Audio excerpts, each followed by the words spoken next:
کشمیر دنیا میں موجود اللہ تعالیٰ کی بنائی گئی جنت، جہاں سرسبز پہاڑ، بہتی جھیلوں، کھلتے پھولوں اور سرسبز میدانوں کے نظارے کوئی شخص مرتے دم تک نہیں بھول سکتا۔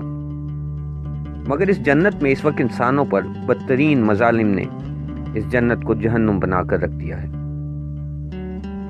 لیکن کشمیر جنت سے جہنم میں کیسے تبدیل ہوا؟ وہ کیا واقعات تھے جو اس کی خوبصورت وادیوں میں دہشت کا منظر پیش کرنے لگے؟ بھارت اور پاکستان کے درمیان کشمیر کے جھگڑے کی حقیقت کیا ہے؟ اور کشمیر اور اس کے خوبصورت لوگوں کی تاریخ کیا ہے؟ یہ سب ہم آپ کو ہماری سیریز داستان کشمیر میں بتانے جا رہے ہیں۔ یہ اس سیریز کی پہلی قسط ہے۔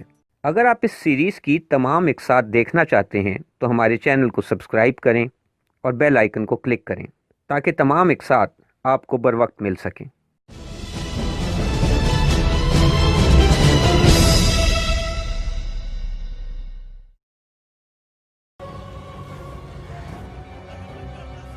کشمیر کی تاریخ کا آغاز ہندوستان کے عظیم فاتح اشوکا سے ہوتا ہے۔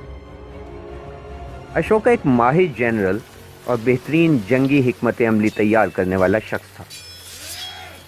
اس کی طاقت کے آگے اس کے دشمنوں کے پیر اکھڑنے لگے اور اشوکا ان علاقوں کو فتح کرتا چلا گیا۔ اشوکا کی حکومت بنگال سے دکن اور افغانستان سے پنجاب تک پھیلی ہوئی تھی۔ 3 قبل مسیح میں اشوکا نے کشمیر کا رخ کیا اور اس علاقے کو بآسانی اپنے زیر نگی کر لیا۔ تاریخ میں ہمیں پتہ چلتا ہے کہ اشوکا اپنی زندگی کے ابتدائی دور میں ایک کٹر ہندو تھا، مگر بعد میں اس نے بدھ مت مذہب قبول کر لیا۔ اس کے بعد اشوکا نے کشمیر میں بدھ مت مذہب پھیلانے کی کوشش تیز کر دی۔ اس نے کشمیر میں بدھ مت کی تبلیغ کرنے والے گروہ بھیجے، جن کی وجہ سے کشمیریوں کی بڑی تعداد نے بدھ مت مذہب قبول کرنا شروع کر دیا۔ اشوکا کی موت کے بعد کشمیر آزاد ہو گیا اور یہاں ایک مقامی حکومت قائم ہو گئی اور اشوکا کی حکومت کا زور ٹوٹ گیا۔ پہلی سن عیسوی میں چین کے کشان خاندان کی سلطنت پھیلتی جا رہی تھی اور کشانی سلطنت نے کشمیر پر بھی نظریں گاڑ رکھی تھی۔ پہلی سن عیسوی میں ہی سلطنت کشان کے بادشاہ کنشکا نے کشمیر پر شمال مغرب کی جانب سے حملہ کیا اور کشمیر کو فتح کرنے میں کامیاب ہو گیا، اور اس طرح وہ کشمیر جو آزاد تھا ایک دفعہ پھر سلطنت کشان کے زیر نگی آ گیا۔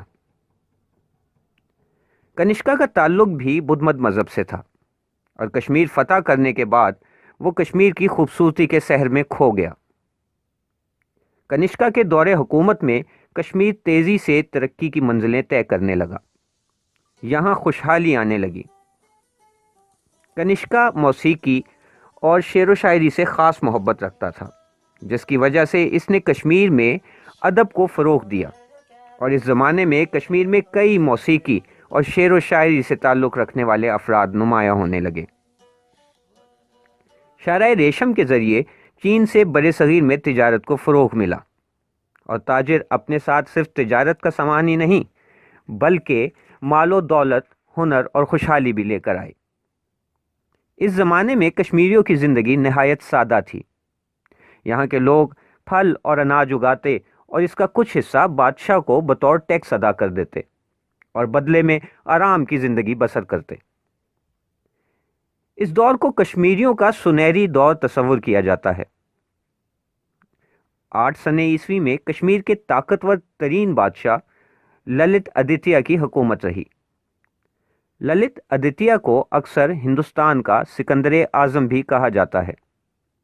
آدتیہ کا تعلق ہندو مذہب سے تھا اور اس کو بھی کشمیر کی خوبصورتی اس قدر بھائی کہ اس نے کشمیر میں خوشحالی کے لیے کئی قدم اٹھائے۔ 9 سن عیسوی میں کشمیر پر اونتی ورما قابض ہو گیا۔ اسی بادشاہ کے نام پر ایک چھوٹا سا شہر آباد کیا گیا جس کا نام اونتی پورا رکھا گیا۔ اس بادشاہ نے ہندو مذہب سے تعلق ہونے کی وجہ سے کشمیر میں خوبصورت مندر تعمیر کرائے، جس میں سے ایک مشہور مندر اونتی سوامی مندر ہے۔ اس کی باقیات آج بھی اونتی پورہ میں موجود ہیں۔ اس نے کشمیریوں میں اتحاد پیدا کیا اور کشمیر کو مضبوط ریاست بنانے میں سرگرم ہو گیا۔ لیکن 10 عیسوی کے بعد کشمیر زوال کا شکار ہونے لگا اور یہاں طاقت کی جنگ نے جنم لے لیا، جو تاحال جاری ہے۔ اگلی قسط میں ہم آپ کو کشمیر میں مسلمانوں کی آمد کے بارے میں بتائیں گے۔ وہ کون سا مسلمان بادشاہ تھا جس کی بیوی ہندو تھی اور اس نے کشمیری ہندوؤں کا خاص خیال رکھا؟